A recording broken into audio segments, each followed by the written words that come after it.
मुख में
राम नवमी महा महोत्सव की गौर प्रेमानंदे।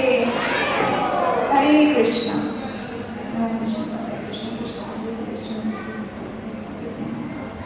वाल्मीकि रामायण आज का विषय है और बालकांड के 18वां अध्याय का 10वां श्लोक हम पढ़ेंगे और उसके बाद हम प्रारंभ करेंगे क्लास। तो ये 18वां अध्याय रामायण बालकांड 10वां श्लोक। प्रद्यमाने जगन्नाथम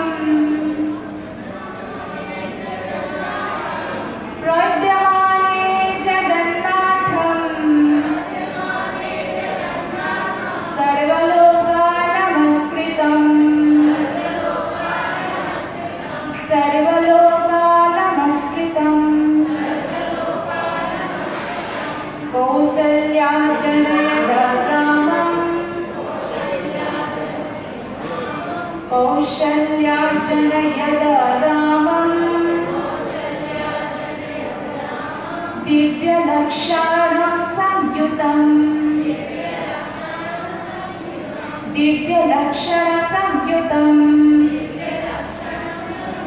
प्रद्यमाने जगन्नाथं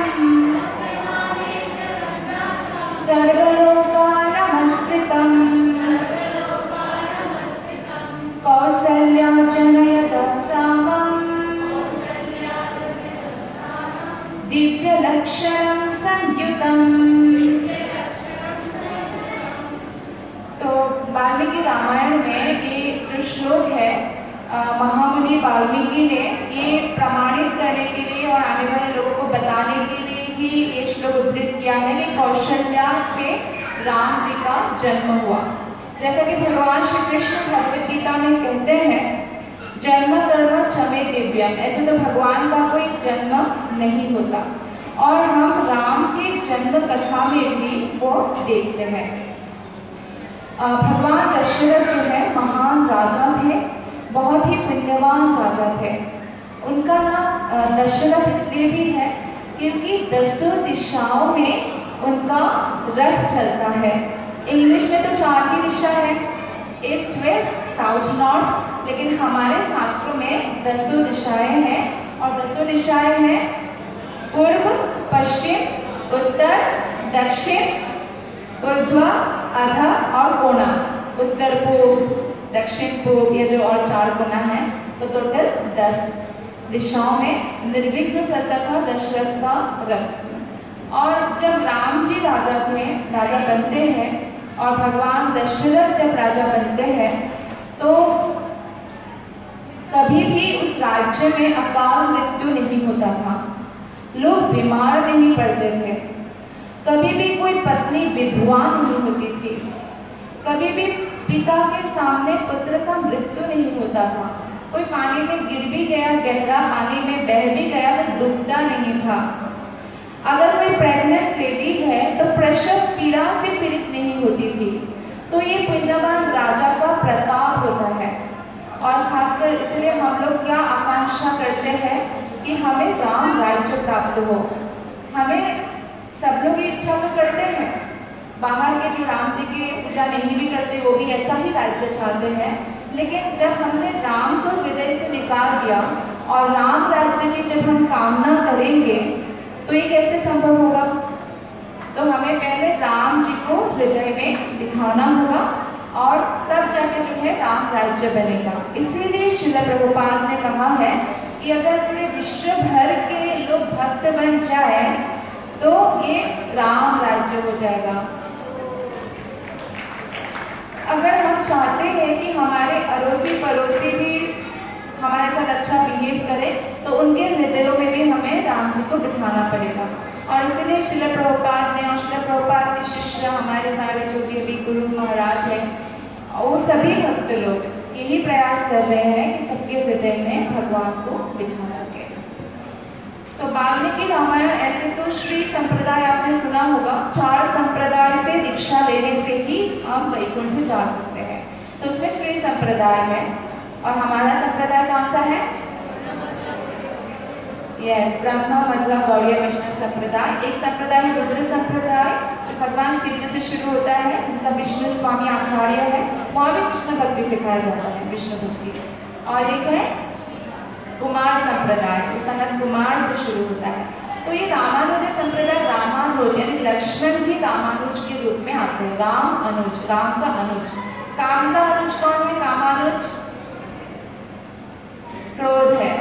तो हम उससे मुक्त होना चाहते हैं तो हमें राम की शरण लेना चाहिए, रामानुज की शरण लेना चाहिए। तो रामानुजाचार्य जो है एक श्री संप्रदाय का मेन ग्रंथ है, जैसे हमारा मेन ग्रंथ कौन सा है? भगवद गीता। तो ऐसा ही मेन ग्रंथ है। और 18 बार अपने गुरु से रामानुजाचार्य ने वाल्मीकि रामायण का श्रवण किया है। और वो कहते हैं कि हर बार में नया नया जो है अनुभव प्राप्त कर रहा हूँ। तो ऐसा ही है। और वाल्मीकि रामायण बहुत प्रामाणिक है। वाल्मीकि पहले रत्नाकर नामक एक दस्यु था और सबको पकड़ के लूटते थे। नारद मुनि आए तो नारद मुनि को भी पकड़ लिया। तो नारद मुनि ने कहा मैं तो संत साधु हूँ, मेरे से क्या लोगे, कुछ भी नहीं है। तो बोलते वीणा तो है ना, यही लूंगा। तो नारद मुनि कहते हैं ये जो आप पाप कर रहे हो किसलिए करते हो यह पाप? बोलते परिवार के भरण पोषण के लिए। तो अच्छा, तो इसका पाप का भाग आपके परिवार वाले लेंगे? आपको तो नरक जाना है। तो बोलते हाँ लेंगे ना, मुझसे बहुत प्यार करते हो, लेंगे। तो ठीक है जाकर पूछ के आओ। बोलते नहीं आप भाग जाओ। ठीक है, बांध के चले गए। पूछते हैं तो सभी लोग यही बोलते हैं कि हम आपके परिवार में, मैं पत्नी हूँ, मैं माता पिता हूँ, तो आपको कमा के लाना जरूरी है। आप कैसे भी कमाओ, हमें इससे मतलब नहीं है। तो फिर क्या करते हैं? आप बहुत दुखी होकर नारद मुनि के पास आते हैं। तो नारद मुनि से बोलते हैं अब मैं क्या करूँ? तो नारद मुनि, आपको मालूम है कि तो जो सीरियल में है नारद मुनि को एक कॉमेडी कैरेक्टर बना देते हैं, नारायण नारायण करके। ऐसा नहीं है, नारद मुनि बहुत गंभीर कैरेक्टर में भागवत में, और वो हमेशा कृष्ण के मन को जानकर उस प्रोजेक्ट में काम करते हैं। तो आज भी नारद मुनि ने एक सांप, आपको मालूम है, एक सांप को भी शिष्य बना दिया, साधु बना दिया। मतलब वो सांप किसी को काटना ही नहीं था, ऐसा हो गया। और मृगाली जैसे जो पशु की हत्या करते थे उसको भी बना दिया। तो बहुत ऐसे बड़े बड़े भक्त, ध्रुव महाराज है, प्रहलाद महाराज है, नारद मुनि के गुरु हैं, व्यासदेव के गुरु हैं, आज वाल्मीकि के गुरु बनने आए हैं। तो वाल्मीकि को बोला ठीक है तुम राम राम जप करो, सब पाप नष्ट हो जाएगा। तो जब कोई बहुत बड़ा पापी होता है तो भगवान का नाम उच्चारण नहीं कर सकता है। इसलिए भारतवासी को बहुत भाग्यवान कहा गया है, वो लोग कृष्ण राम क्लियरली उच्चारण कर सकते हैं। तो फिर बोला राम राम बोले, कुछ कहते हैं आम आम आम ऐसे बोलते हैं। तो बोलते मेरे से तो नहीं हो रहा है उच्चारण। तो बोलते हैं अच्छा तुम्हें तो मार धार आता है, तो मरा बोल सकते हो? बोलते हाँ ये लो मरा। तो बोलते ठीक है, तो आप मरा मरा ही जप करो। और ऐसे जप करते हो तो मरा मरा मरा मरा राम राम राम राम राम राम राम ऐसे जप करते रहे और बाद में वाल्मीकि मुनि बन गए। तो ये भी एक प्रमाण है, इससे हमें ये सीखने को मिलेगा। आज हम भले ही किसी भी कंडीशन में हैं या इस जगत के कोई भी संसार का व्यक्ति कितना ही पापी क्यों ना हो, वो अगर राम का नाम जपता है, कृष्ण का नाम जपता है तो महामुनि महान संत बन सकता है। तो इस तरह से जो है वाल्मीकि मुनि ने रामायण की जो रचना की है वो उससे पहले ही कर दिया था, जब राम ने लीला खत्म नहीं की थी, उससे पहले ही रचना किया था। और साथ ही उन्होंने, आप देखेंगे वाल्मीकि रामायण, प्रभुपाद जी बोलते हैं कि हमें वाल्मीकि रामायण पढ़ना चाहिए, वही प्रामाणिक ग्रंथ है। ऐसे तो बहुत सारी चीज़ें हैं और श्री प्रभुपाद कहते हैं कि जैसे रामचरितमानस भी है, लेकिन कवि की भावना भी उसमें है। अगर आप प्रामाणिकता ढूंढते हैं तो वाल्मीकि रामायण ही पढ़ना चाहिए। तो वाल्मीकि रामायण में आप देखेंगे बाल कांड की चर्चा ना बहुत कम है, बाकी रामायण में तो बहुत ज़्यादा है। ऐसा इसलिए है क्योंकि वाल्मीकि के आश्रम में ही सीता ने वनवास काटा था और वाल्मीकि ने सीता के गुणों को देखा, इतने सहनशील, पति ने वनवास दे दिया फिर भी इतनी पतिव्रता, इतनी सती स्त्री, पति की विवशता को समझती हुई कि वो मर्यादा पुरुषोत्तम राम है, राजा राम है, इसलिए पर्सनल जीवन और प्रजा के हिसाब से जी रहे हैं। और इतनी मधुर वाणी, कोमल स्वभाव तपस्विनी सीता को देखकर उस सीता की जो ग्लोरिफिकेशन है, आप वाल्मीकि रामायण में देखेंगे बहुत ज़्यादा है। उनके अंदर बहुत उत्सुकता थी कि सीता मैया का जो है ग्लोरिफिकेशन करे। और राम जी है साकेत अधिपति। साकेत मतलब अयोध्या। जैसे आज गुरु महाराज की क्लास में आपने देखा कि भौम वृंदावन और गोलक वृंदावन में कोई अंतर नहीं है, वैसे ही यहाँ पे जो अयोध्या है और जो वैकुंठ जगत में अयोध्या है उसमें कोई अंतर नहीं है। एक अंतर ये है, यहाँ पे राम जी को वनवास मिलता है लेकिन वहाँ पे नहीं मिलता है। यहाँ पे इसलिए क्योंकि राम जी एक प्रोजेक्ट पे आए थे और जय विजय का उद्धार करने कह सकते हैं या देवताओं की प्रार्थना से आए थे। तो कौशल्या की दशरथ ने विवाह किया, 1 रानी 2 रानी 3 रानी, कोई पुत्र संतान नहीं प्राप्त किया। कौशल्या ने एक बेटी पैदा किया शांता, राम लक्ष्मण भरत शत्रुघ्न की एक बहन है शांता। पर बेटी से तो राज्य नहीं चलेगा, तो इसलिए क्या करें सोच ही रहे थे। तभी ये शांता जो है इनको बाद में रोमपाद राजा गोद ले लेते हैं, क्योंकि रोमपाद राजा के बहुत सारे बेटे हैं पर बेटी नहीं थी, इसलिए दे भी देते हैं। और बाद में क्या होता है, सुमंत्र जो मंत्री है दशरथ के, वो कहते हैं कि हे महान राजा दशरथ, आपके पिता अज से मिलने एक बार उनको दर्शन देने 4 कुमार आए। 4 कुमार बहुत 4 कुमार का दर्शन जो है दुर्लभ है, जैसे पृथु महाराज के वहाँ भी आए थे। तो ऐसे आए थे, तब मैंने सुना था उन लोगों ने कहा था कि एक समय आएगा जब रोमपाद राजा के राज्य में सूखा पड़ जाएगा, बारिश होगा ही नहीं। और तब रोमपाद राजा को ऐसा एक व्यक्ति की जरूरत होगी जिन्होंने जन्म से कभी भी किसी स्त्री का मुख भी नहीं देखा, बात करना तो दूर की बात है, उनको पता नहीं स्त्री क्या है। तो फिर सबको ये हैरानी होती है कि माँ का रूप तो देखा ही होगा बच्चा, लेकिन श्रृंग ऋषि है, उन्होंने माँ भी नहीं देखा था। तो वो श्रृंग ऋषि जब लेकर आएंगे रोमपाद राजा किसी तरह से, उनकी धरती पर उनका चरण पड़ते ही बारिश होने लगेगा। और वही श्रृंग ऋषि की आपकी पुत्री से शांता से विवाह होगा, और वही श्रृंग ऋषि आपके यहाँ पुत्रेष्टि यज्ञ करेंगे जिससे आपका 4 पुत्र पैदा होगा। तो ये बता देते हैं, सनत कुमार बताते हैं। सनत कुमार भी भगवान की प्रोजेक्ट में मदद कर रहे हैं। तो ये श्रृंग ऋषि की कथा इस प्रकार है कि एक्चुअली वो उनके जो पिता है कश्यप मुनि के मन से एक पुत्र का जन्म होता है विभांतिक, और विभांतिक बहुत महान तपस्वी है। उनके तपस्या देखकर इंद्र घबरा जाते हैं, इनका इंटेंशन इंद्र को बनना तो नहीं है, तो इसलिए सोचते हैं कि इतनी बड़ी तपस्वी है, स्वर्ग की अप्सरा तो इनका तपस्या भंग नहीं कर पाएंगे। तो बाकी ऊपर के लोग में भी अप्सराएं होती हैं, पर साधु ज्ञानी ऐसे ब्रह्मा के लोक में जो अप्सराएं हैं सुंदर तो बहुत ज्यादा सुंदर है, स्वर्ग की अप्सराओं से भी अधिक, और साथ में वेदों का सारा ज्ञान रखने वाले हैं, ब्रह्मा गुरु है। तो फिर ब्रह्मा जी के पास आके इंद्र ने कहा एक अप्सरा आपके यहाँ से दीजिए, ये विभांतिक के मन का जानना है कि इंद्र भी नहीं बनना चाहता। और इंद्र को आपने देखा होगा भगवान कृष्ण भी सपोर्ट करते हैं क्योंकि भक्त है, और ब्रह्मा जी भी करते हैं क्योंकि स्वर्ग का राजा है। तो ब्रह्मा ने देना तो नहीं चाहते थे, बोल रहे थे कहाँ ले जा रहे हो इन सब चीज़ों में, ये लोग तो ज्ञानी है, बहुत भक्त है भगवान के, तो बोलते इसीलिए तो आया हूँ, प्लीज आप दे दीजिए। तो इस तरह से जब बोला तो हंसा नाम की एक सुंदरी अप्सरा इंद्र ने कृपा करके ब्रह्मा की कृपा से ले आए और भेज दिया विभांतिक के पास। तो हंसा ने बहुत सुंदर वेद स्तुति गाना प्रारंभ किया। स्वर्ग की अप्सरा नृत्य करती है, पायल की झनकार से मुनि के तब भंग हो जाता है, और यहाँ पे वेदों का मंत्र, और वेदों का मंत्र जैसे कान में घुसा, समझ में आ गया विभांतिक को कोई साधारण स्त्री नहीं है, कोई दिव्य स्त्री है। तो कहा हे देवी आप यहाँ किस कार्य से आए हैं? तो बोला मुझे आपसे एक पुत्र प्राप्त करना है। तो पुत्र प्राप्त करने के लिए पहले ऐसा नहीं था कि क्रॉस रिलेशन होना चाहिए, तो विभांतिक ने अपना वीर्य शक्ति उनको दे दे कि जाओ पुत्र प्राप्त करो और जाओ यहाँ से, मैं तपस्या कर रहा हूँ। तो हंसा ने अब सलाह थोड़ी यहाँ पे माँ बन के धरती पे रहेगी, वो क्या करेगी, तो उन्होंने सोचा मैं क्या करूँ इस शक्ति का, तो एक हिरनी पानी पीने आई थी, तो उनके गर्भ में डाल दिया अपनी शक्ति से और चली गई वापस ब्रह्मलोक। तो हिरनी ने 2 घंटे के अंदर जन्म दिया सिंह ऋषि को, और लेकिन हिरनी से पैदा होने के कारण 2 सिंह था, इसलिए सिंह ऋषि नाम है उनका।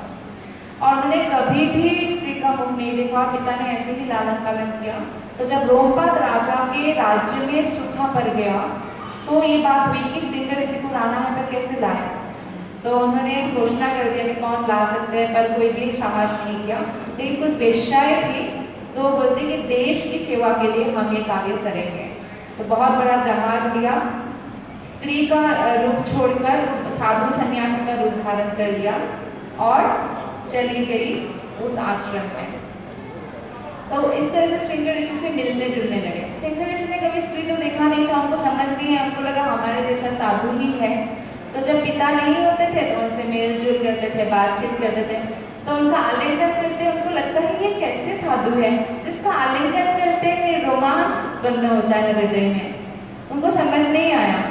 फिर जब स्त्री ने देखा अब ये हमारे बिना जो है दिन काटना इनका मुश्किल हो जाएगा, तो बोलते हैं अच्छा तो हम अपना देश लौटते हैं, हमारा इतना ही मिलना था। तो सिंह ऋषि ने कहा कि नहीं नहीं, मैं तो आप लोगों के बिना रह नहीं सकता, आप जैसे दिव्य साधु तो मैंने कभी नहीं देखा। तो फिर भी वो लोग बोले तो फिर हम तो अभी जा रहे हैं। तो बोलते मैं भी चल रहा हूँ। तो बिना कुछ बोले पिता को चल दिया उनके साथ, और इस तरह से धरती पे पड़ते ही वो बारिश होने लगा। फिर रोमपाद ने उनको बनाया राजा और शांता बेटी से विवाह करा दिया। उसके बाद जो है दशरथ ने पुत्रेष्टि यज्ञ के लिए उनको बुलाया, और जब वो यज्ञ हुआ तब भगवान विष्णु वहाँ प्रकट हुए, और जो यज्ञ से खीर निकला, भगवान विष्णु ने एक्चुअली कहा कि जो है मैं इस खीर में प्रविष्ट होता हूँ, और देवता लोगों को आश्वासन दिया कि चिंता मत करो, आप लोग जो रावण की अत्याचार से पीड़ित हो तो मैं इससे आपको मुक्त करूँगा। तो इस तरह से होता है। तभी उस पुत्रेष्टि यज्ञ में मीटिंग के लिए एक्चुअली ब्रह्मा जी के साथ मीटिंग भी होगा, जानकर देवता लोग तो आते ही हैं यज्ञ में। तो मीटिंग हो रहा था, तो ब्रह्मा जी ने कहा देखो ऐसी बात है कि मैंने ऑलरेडी राम जी का अवतरण होने वाला है, और मैंने इस लीला में सहायता के लिए जाम्बवंत को मेरे मन से ऑलरेडी उत्पन्न कर दिया है।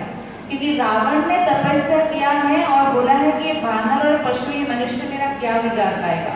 तो बड़े बड़े उनका तो मांगा कि ये लोग मुझे मार ना पाए, पर उनको तुच्छ और हीन समझ के इनके लिए कोई प्रार्थना ही नहीं किया, बड़ी नहीं मांगा। तो इसलिए ऋच और वानर में पैदा करो और देवतागण अपने अपने अंश को भेजो। तो फिर देवतागण भेजते हैं, जैसे कि सूर्य देवता भेजते हैं सुग्रीव को, ब्रह्मा तो जाम्बवंत को पैदा किया, वायु देवता हनुमान को भेजते हैं, और अग्नि देवता नल को, विश्वकर्मा नील को, और बृहस्पति जो है गुरु है देवताओं के, वो भेजते हैं बाली की पत्नी तारा को। इसलिए तारा बहुत ज्ञानी है, वो सही सही सजेशन देती रही हमेशा। और देवताओं ने और एक चीज किया कि ऐसा ना हो कि हमारे प्रोजेक्ट में कुछ गड़बड़ हो, तो सहायता के लिए हम एक अप्सरा को भेज देते हैं कुबड़ी मंथरा के रूप में, ताकि सही समय पर कैकेयी के दिमाग में बात डाल दे। ठीक है, तो इसलिए भेज दिया। तो फिर इस तरह से सब लोग आ गए, और आप लोगों को इस कथा के दौरान हमें ये भी मुझे याद है कैसे बाली और सुग्रीव का जन्म होता है। रामायण में अनुसुईया माता का भी रोल है। वो सीता माता को जो है बहुत सुंदर उपदेश देते हैं। सीता माता को उपदेश की तो ऐसी कोई ज़रूरत नहीं है, स्वयं लक्ष्मी है, लेकिन फिर भी हम यहाँ देखते हैं कि ऐसा उपदेश जो है ग्रहण करना चाहिए गुरुजनों से। तो इससे क्या होता है, हमारा चरित्र उज्ज्वल होता है। तो सीता माता इसी बात को, जैसे कि कृष्ण ने भी गुरु धारण किया था, तो अनुसुईया माता से स्त्री के लिए जो शिक्षा है वो प्राप्त किया था। तो ये अनुसुईया माता ऐसी सती स्त्री है जिनकी गुणगान या देवता भी उनके सामने झुकते थे। इसीलिए सीता माता को जो उन्होंने साड़ी दिया था, कभी फटने वाला नहीं था, कभी मैला होने वाला नहीं था। अभी वो वन में भी जा रहे थे, वहाँ पे रावण के वहाँ वो कुछ भी उनको ज़रूरत नहीं थी, साड़ी वगैरह अलग या अलंकार भी दिया, अंगदा दिया देवताओं से प्राप्त। तो ये कथा बहुत छोटे से मैं बता रही हूँ, आप लोग जानते ही है ये कथा। एक स्त्री अपने कुष्ठ पति को लेकर जा रहे थे तो एक साधु से टच हो गया, तो साधु ने श्राप दिया कि मेरे को तूने अपवित्र कर दिया इससे टच करके, कि कुष्ठ रोगी है, तो कल सुबह सूरज उगने के साथ ही तेरे पति का प्राण वायु चला जाएगा। लेकिन वो भी बहुत सती स्त्री थी, तो सती स्त्री का ये शक्ति होता है, जो ब्रह्मचारी का ब्रह्मचर्य में शक्ति होता है, सती स्त्री का सतीत्व में शक्ति होता है। तो ऐसी बात है, तो कल सूरज उगेगा ही नहीं, मैंने भी वचन दे दिया है। और अब तो सूरज उग नहीं पा रहा है, समय हो गया है, 1 दिन 2 दिन 5 दिन 6 दिन ऐसा हो गया। अब हाहाकार मच गया, अगर कल सूरज ना होगे तो हमारे अंदर भी हाहाकार मच जाएगा। तो देवता लोगों के अंदर हाहाकार मच गया और बोले सती के वचन का प्रताप है, तो हमें अनुसुईया माता के पास जाना चाहिए। तो अनुसुईया माता से प्रार्थना किया, तो माता ने कहा मैं ध्यान इसका देती हूँ क्या करना है।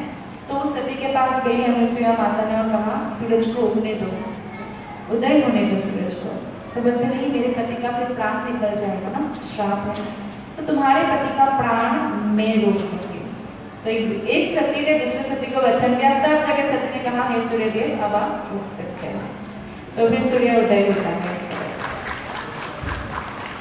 और उस दौरान जो ऐसे तो सूर्यदेव को कभी छुट्टी मिलती है, हमारे शास्त्र में बताया गया है कि सूर्य और चंद्र भी सारे देवता टाइमली काम करते हैं, किसकी डर से? कृष्ण की डर से। तो जैसे स्कूल में टीचर की डर से बच्चे पढ़ते हैं तो ऐसा, लेकिन अब छुट्टी मिल गई और उनका जो सारथी है उनका नाम है अरुण। तो अरुण को भी छुट्टी मिल गई, तो उन्होंने सोचा चलो अभी छुट्टी है थोड़ा घूम के आता हूँ, स्वर्ग घूम के आता हूँ। तो स्वर्ग लोग जाते हैं और कुछ गान वगैरह नृत्य वगैरह होता है, तो एक स्त्री का रूप धारण कर लेता है वो अरुण। और इंद्र देखते हैं नई अप्सरा कौन है, तो क्या करते हैं पकड़ लेते हैं। इंद्र तो इंद्र है, उनको भोग अच्छा लगता है, पकड़ लेते हैं और फिर उनसे पैदा हो जाता है। देवलोक में ज़्यादा समय नहीं लगता है संतान उत्पन्न होने में, तो बाली का जन्म हो जाता है। तो अरुण घबरा जाते हैं और फिर वापस आते हैं। तो सूर्यदेव कहते हैं कि घबराए हुए क्यों हुआ?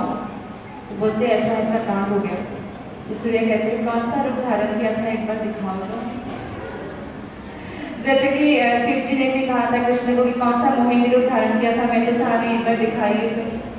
तो फिर अरुण ने अपने स्वामी की आज्ञा का पालन करके फिर से उस रूप में आ गए। तो सूर्य ने देखा तो बहुत सुंदर है, तो सूर्य ने भी संज्ञा और इनसे जन्म हुआ सुग्रीव।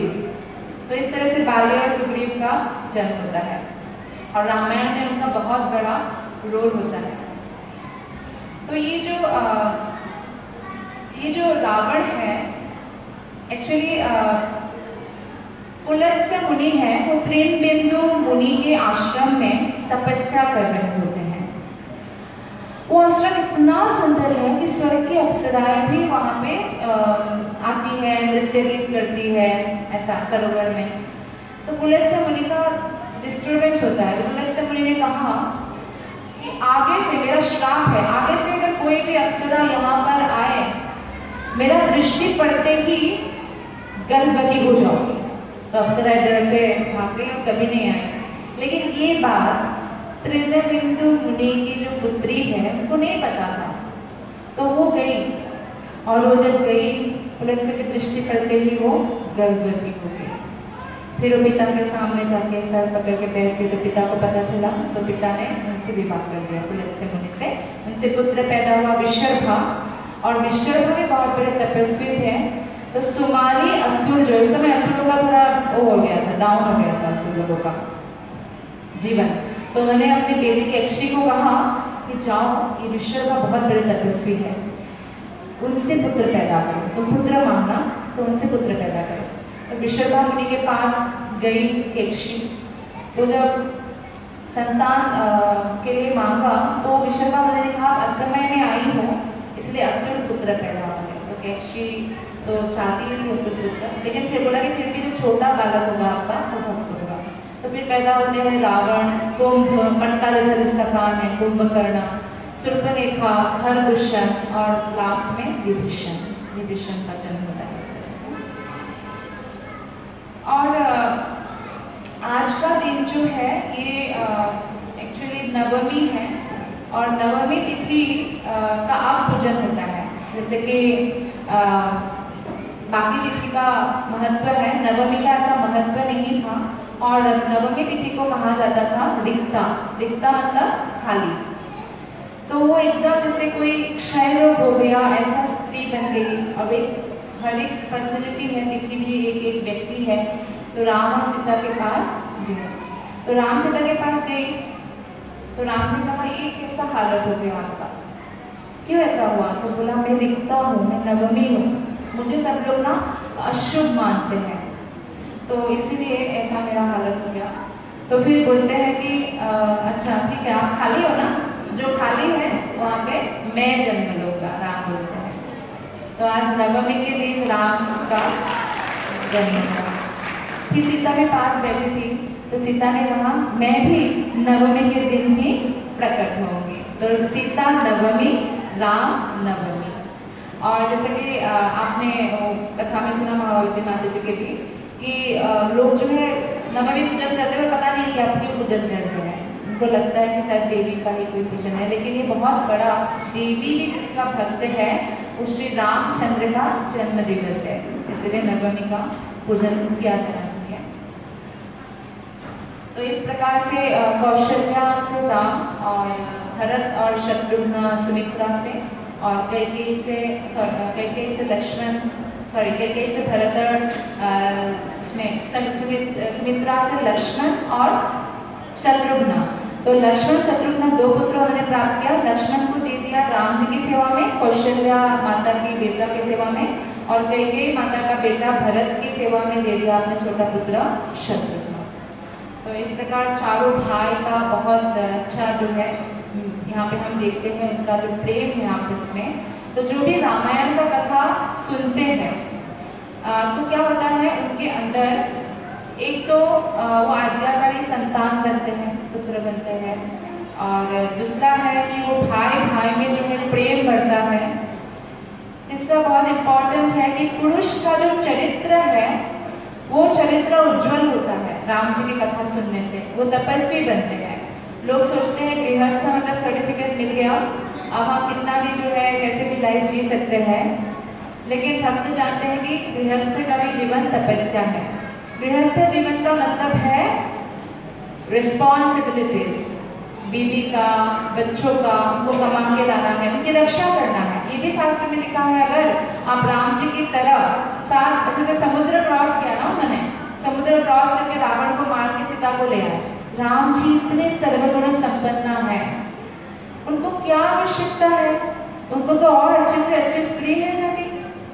हर कोई उनको पुत्री देने के लिए तैयार होते, या वैराग्य धारण कर लेते, एक गई कोई बात नहीं, अब मैं शादी भी नहीं करूँगा, ऐसे ही रहूँगा। ऐसा भी तो नहीं किया, उन्होंने शास्त्र के नियमों का पालन किया। क्योंकि 5 चीजों का जहाँ रक्षा नहीं होती है उस समाज को असभ्य समाज कहा गया है। ब्राह्मण, गाय, स्त्री, वृद्ध, बालक।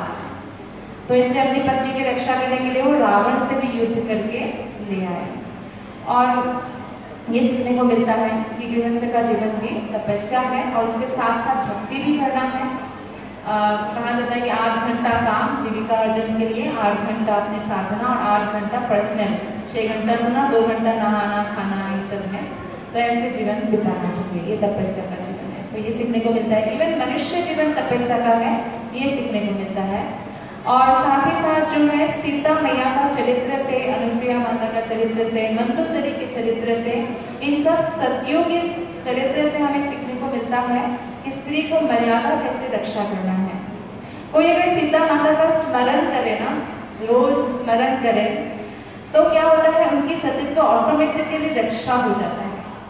तो इसलिए सीताराम की कथा श्रवण करना बहुत लाभदायी है। और सबसे इम्पोर्टेंट जो है हमें भगवत कथा सुनने से कृष्णा प्रेम, भगवत प्रेम मिलता है।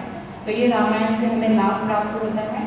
आज के दिन नक्षत्र पुनर्वसु है, राम जी का जन्म होता है, अर्थात आविर्भाव होता है राम जी का 12 बजे। तो इसलिए 12 बजे तक कम से कम व्रत रखते हैं।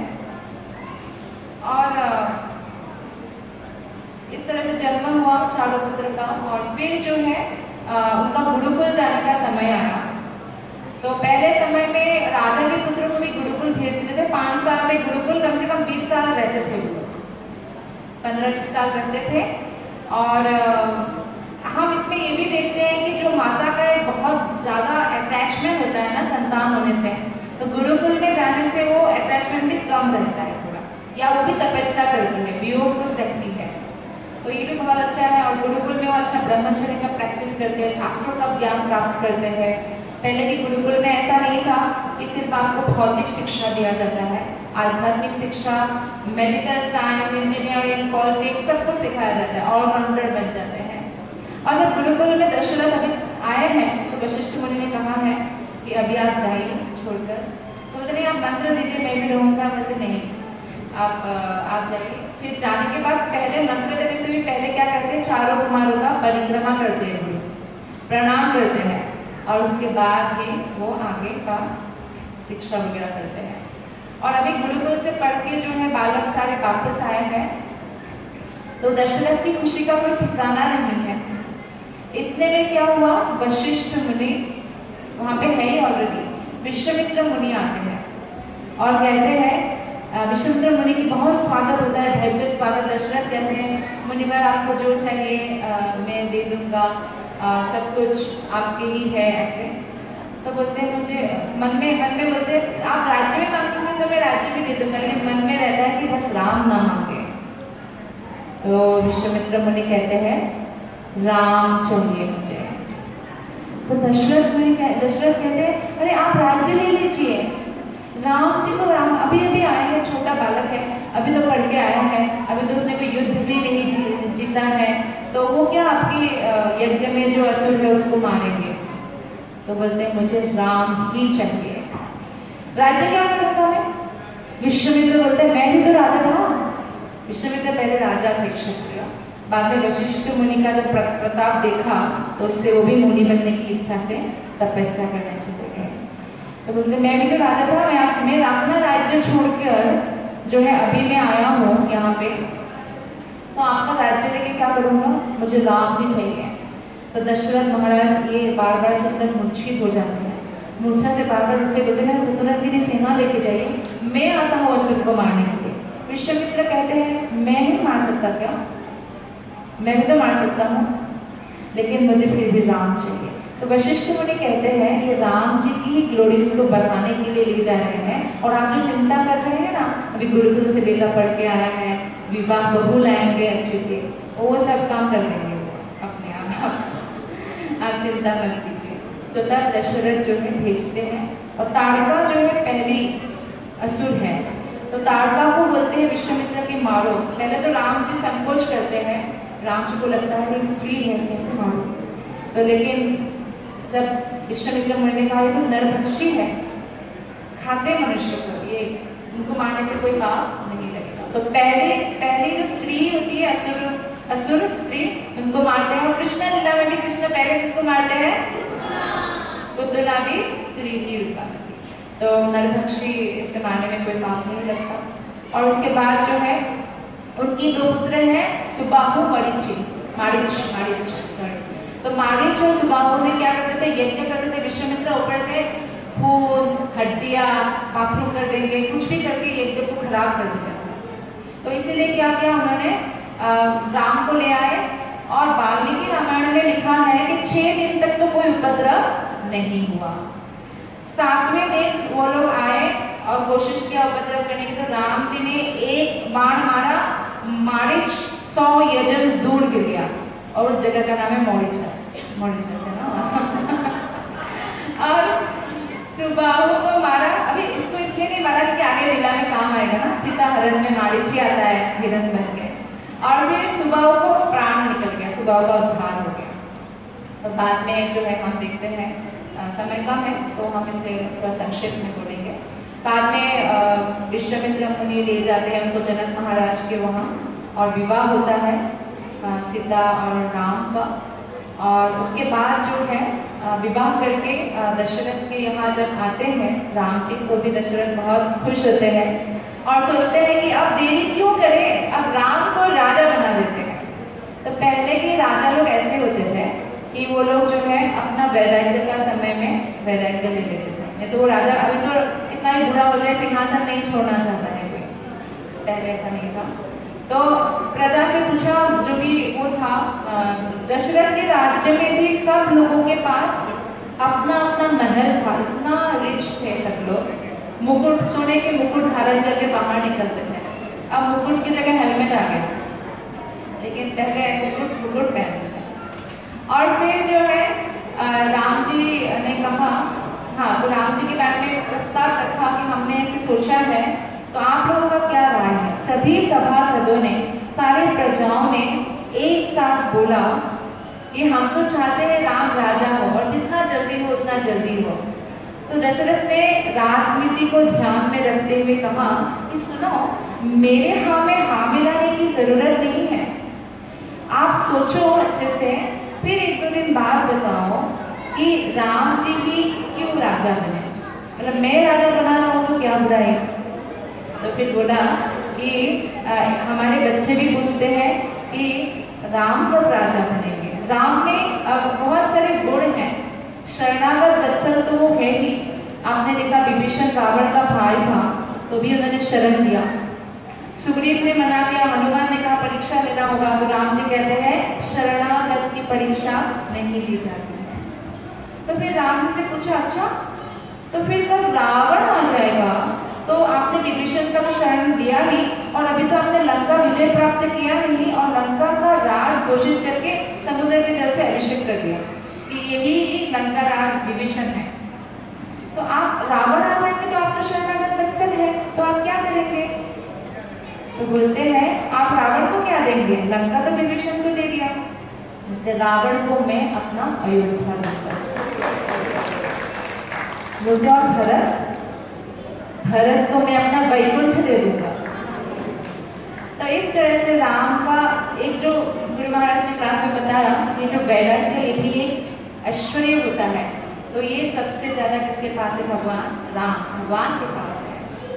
तो इस तरह से जो है हम देखते हैं कि बहुत शरणागत वत्सल है। फिर और सभासदों ने बताया कि वो सबके अच्छे गुण अगर एक भी है ना, या किसी एक ने कुछ अच्छा किया राम के लिए, कभी नहीं भूलते, और किसी ने कुछ बुरा किया अवगुण को याद ही नहीं रखते हैं। ऐसे है रामचंद्र, तो उनमें गुणों की कोई अंत नहीं है। तो हम चाहते हैं, अब हुआ क्या, भरत के जो अनुज है शत्रुघ्न गए हुए थे कैकेयी राजा के पास, मामा के घर जाते हैं ना बच्चे, मामा के घर से गुरुकुल से आए हैं, अब थोड़ा घूम ले चले गए। अब यहाँ पे इन लोगों को इतना हो रहा है कि अच्छा कल ही शुभ नक्षत्र है, हम लेट क्यों करें, कल ही कर देते हैं राज्याभिषेक, इतनी जल्दीबाजी में हो गया।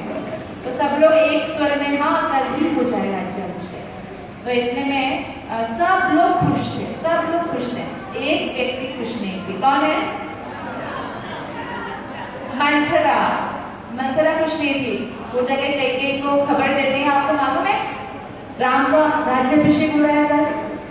कैकेयी तो अपने पुत्र से भी ज्यादा प्रेम राम से करती थी, वो हार दे देती है अपने मुक्ताकारी, कितना खुशखबर सुना दिया, शुभ समाचार लाए, ये हार गए। कैकेयी बोलते अपना हार अपने पास रखो, आप तो दासी बनने वाले हो, कौशल्या बनेगी पटरानी, राजा की माता, और आप दासी बनने वाले हो, क्या पता भरत को कल मरवा भी दे, वहां तक बोल दिया। तो कौशल्या माँ का तो हृदय कांप, हाँ मार भी सकता है क्या? तो ऐसे करके बोलते नहीं ये नहीं होने दूंगी, तो मैं क्या करूँ?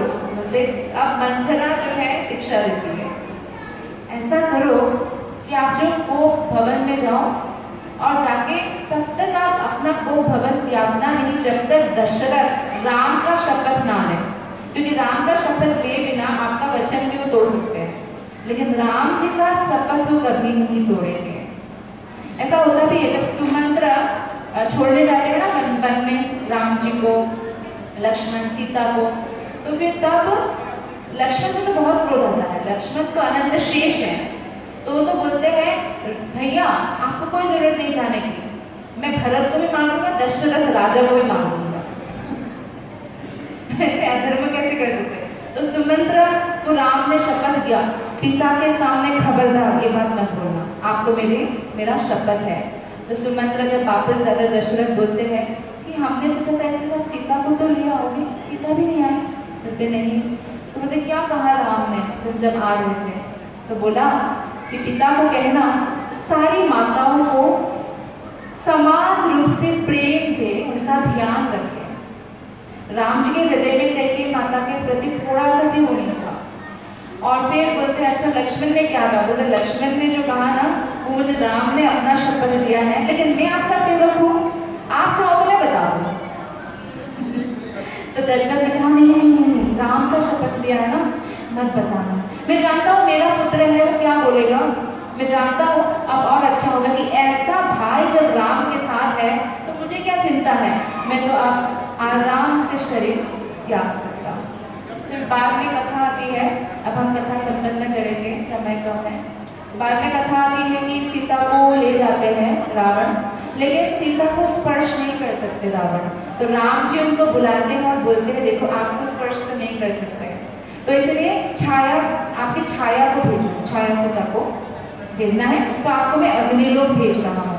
तो अग्नि देवता को बुलाकर, अग्नि भी तो स्पर्श नहीं कर सकते ना सीता देवी का, तो अग्निदेव अपनी पत्नी स्वाहा को बुलाते हैं। स्वाहा हम कहते हैं ना यज्ञ में, स्वाहा आती है, अग्निदेव की गोदी में स्वाहा बैठती है, स्वाहा की गोदी में सीता मैया बैठती है और फिर अग्निलोक चले जाते हैं। फिर राम जी ने कहा कि बाद में अग्नि परीक्षा होगा, इसी के थ्रू आपको मैं अग्निलोक से बुला लूंगा, इसीलिए अग्नि परीक्षा होता है। और इसका प्रमाण है चैतन्य चरितामृत में, रामदास ब्राह्मण चैतन्य महाप्रभु को भिक्षा के लिए बुलाते हैं। तो चैतन्य महाप्रभु जाते हैं, वो कुछ भी नहीं कर रहे, दुख में बैठे हुए हैं। अब किसी को बुला के खाने के लिए और ऐसे कुछ भी नहीं बनाया, तो बोलते क्या हुआ, भोजन कहाँ है? तो बोलते हैं अभी हनुमान पानी लेने गए हैं, लक्ष्मण लकड़ी लेने, सीता मैया रोटी बनाएंगी, तब जाके जो है भोजन होगा। तो चैतन्य महाप्रभु फिर भी रुके थे, तो उनको एकदम से ध्यान आया ये तो बहुत बड़ा अपराध हो गया मेरे से, क्षमा करे प्रभु। तो फिर भोजन पकाया, खिलाया। फिर चैतन्य महाप्रभु ने कहा आप भी खाओ। बोलते मैं नहीं खाऊंगा, जब से मैंने सुना रामायण में कि सीता मैया को जबरदस्ती रावण उठा के लेके, एक असुर सीता मैया को कैसे टच कर सकते हैं, इस दुख से मैं इतना पीड़ित हूँ, मैं कभी भी कुछ भी नहीं खाऊंगा, मैं अन्न त्याग करता हूँ। तो फिर बोला चैतन्य महाप्रभु ने देखो छाया सीता थी, वो असली सीता नहीं थी।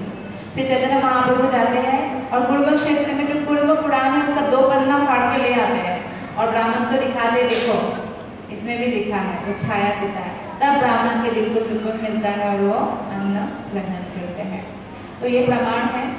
और फिर आप सब जानते ही हैं कि सीता मैया जो है वो किस तरह तपस्या करती है और हर क्षण राम का स्मरण रखती है। ऐसे ही हमें इस धरातल पर भगवान का स्मरण रखना चाहिए, सीता मैया से ये सीखना चाहिए। और बाद में रावण को जो वध करते हैं, वो जो रावण है वो जय है, कुंभकर्ण विजय है, एक असुर का अभिनय कर रहे हैं। जैसे हमारे भक्तों के बीच में कल गुरुकुल के बच्चों में लक्षहीरा बना था ध्रुव, तो लक्षहीरा नहीं होगी राइट।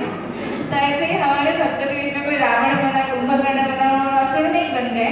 तो ऐसे ही जय विजय भक्त है, तो हमें रावण और कुंभकर्ण से भी असम्मान की भावना नहीं रखना चाहिए। वो भगवान के भक्त हैं, लेकिन उनसे कौन सा क्वालिटीज नहीं होना चाहिए वो सीखना चाहिए हमें रामायण से। और इस तरह जो भी व्यक्ति भगवत कथा रामायण का श्रवण करते हैं उनमें दिव्य गुण अपने आप जो है समावेश होने लगता है। सीताराम लक्ष्मण भक्त